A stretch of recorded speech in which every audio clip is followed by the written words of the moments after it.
Every R&D laboratory is a graveyard of experiments.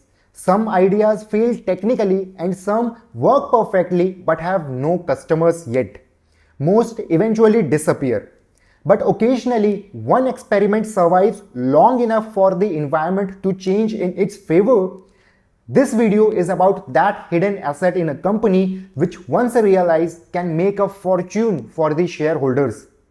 In 1977, Dr. A. Prasad, a graduate from IIT Kharagpur, founded HBL Power Systems Limited. He believed that India had capable engineers but lacked organized systems for developing proprietary technology. Many engineering-intensive products were either imported or assembled in India using foreign proprietary components. So he set out to identify these technology gaps, the niches that are too small for any multinationals to bother with and yet too difficult for small manufacturers to crack. The company started on the thesis about import substitution through in-house engineering. The first product chosen was batteries for aircraft of the Indian Air Force, and it developed silver, zinc and other specialized batteries for it.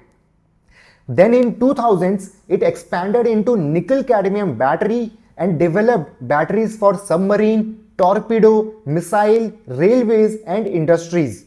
The strategy stayed consistent. Build niches protected by product qualification and government approval, the kind of barrier hard to break for any new competitor. Around the same time, telecom was booming in India. HBL also expanded into lead-acid batteries for telecom towers. This space looked specialized and the expected demand was huge. This gave a company a huge scale and a growing share of revenue. But around 2007, telecom operators' own economics started weakening. To cut cost, they standardized the battery specifications and pushed suppliers for lower prices. That single move turned telecom batteries into commodities, a purely price-driven segment.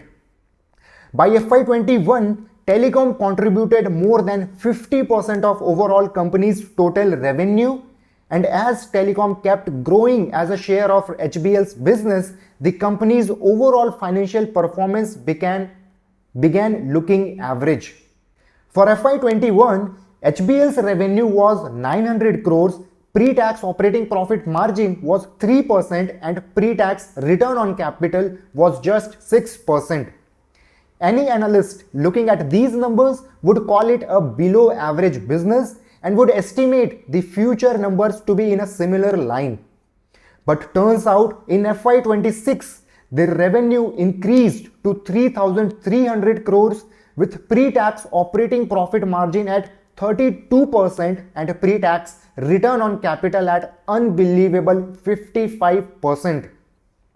So the question is, how did a company whose major part of the business came from manufacturing a commodity product increase its performance so significantly? What is the hidden lesson that can be extracted from this case study, and can an investor use that to spot a new opportunity? Well, although HBL spent its initial decades making specialized battery for defense, railways and telecom, the management never saw the company as only a battery manufacturer. Remember, its strategy was to find technology gaps in India, develop the technology in-house and manufacture the product locally. In 2005, Research Development and Standards Organization (RDSO), which is an R&D arm of Indian Railways, asked HBL whether it could invest in developing an indigenous train collision avoidance system, TCAS.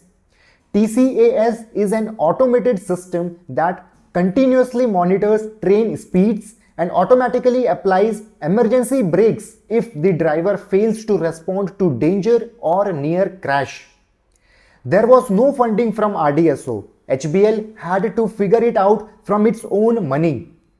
For the next 7 years, engineers worked on it, and on October 2012, HBL finally demonstrated a working prototype on actual railway line. Then Indian Railways did something smart. They didn't want to depend on just one supplier for a safety critical system. So two more companies were brought in to develop the same technology. Now that has created a one new problem of interoperability. Now what does that mean? TCAS is not a one single device. It is a network comprising of equipment installed on trains, equipment installed at stations, tags installed on tracks, and an interface between railway signals and train brakes. So interoperability means all of this network has to work together no matter which of the three companies made which component. The trackside unit from one supplier has to talk perfectly to an onboarding unit from another supplier. Getting three companies' equipment to function as one unified system alone took several more years of HBL. After all of this, the first real trial orders from Indian Railways only started arriving in 2019, which is 14 years after HBL began working on it.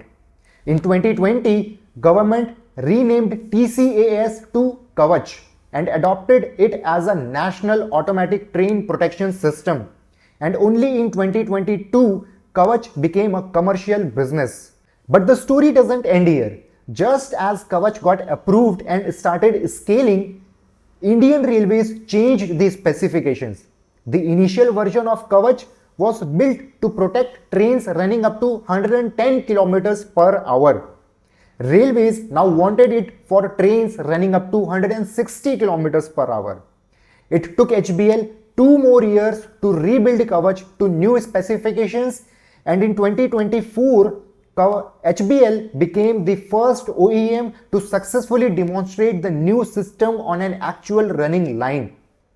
Finally, HBL became the first of the three vendors to receive official certification and product approval.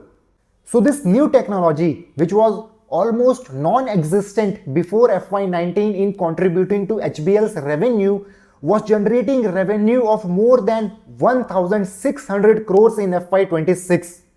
It made up nearly 50% of FY26 revenue, 72% of FY26 operating profit, and this new technology is the reason why the financial performance of HBL has improved significantly. This brings me to the key investing concept that can be learned from this case study. R&D is a hidden asset in the company. Accounting rule forces companies to expense most R&D spending immediately. It does not sit on the balance sheet as other assets like factories and machines do. For years, this kind of spending only show up as a drag that produces nothing measurable. Then one day, a door opens up and the product gets approved. There is an analogy of this in evolutionary biology. In evolution, an organism doesn't know which mutation will matter. Most mutations lead nowhere and quickly die out. But so often, one mutation happens to survive long enough that the environment shifts in its favor. And that is when which looked useless before suddenly looks essential. But one thing to keep in mind is that one cannot know beforehand how much time the R&D will take to show its results. In case of HBL, R&D took somewhere between 17 to 20 years before it could generate revenue for the company. This brings me to a practical framework that an investor can apply while scanning a company to spot the new opportunity from R&D. Firstly, don't just read P&L, read the segment notes. The most interesting information is often buried in tiny notes and management discussion and analysis. Read the segment-wise revenue. You are looking for a segment that is small and has existed for several years. The same segment that is being funded and discussed for 5 or 10 straight years can be a genuine bet. Secondly, identify what kind of gap is actually being filled. Is the gap filling import substitution, or is it safety mandate like coverage, or is it a speculative new category? The first two are far more analyzable than the third. And lastly, look for external validation rather than internal promises. Does the company have received patent or passed a regulatory stage or won any pilot order? Analyzing the above three things can give you an idea of whether the R&D funding will pay off or not. But remember, don't extrapolate the payoff year in a straight line. These things are lumpy. Further, although R&D brings an optionality for a company to generate revenue in the future, it also brings uncertainty in the current situation. So investors can bring a margin of safety to their investment when they are buying the company while not pricing the future growth.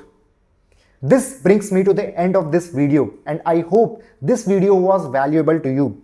If this video provided value, please like this video and subscribe to this channel. Thank you so much for watching.